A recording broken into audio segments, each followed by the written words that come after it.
আসসালামু আলাইকুম রহমতুল্লাহি বারাকাতু। সবাই কেমন আছেন? তো আজকে সকালবেলা আমার পেয়ারা ছাত্রছাত্রীগণ আমার জন্য কিছু গিফট নিয়ে এসেছে। তো সেই গিফটগুলো আপনাদেরকে দেখাবো। সর্বপ্রথম এই ফুল দিয়েই শুরু করা যাক গিফট। এবার অন্য গিফটগুলো দেখাই, চলেন।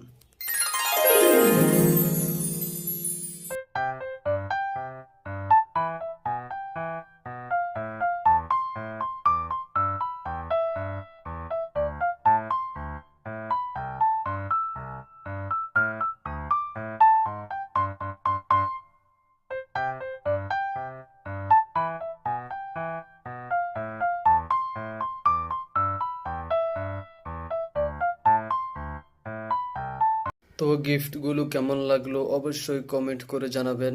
ধন্যবাদ সবাইকে ভিডিওটি শেষ পর্যন্ত দেখার জন্য।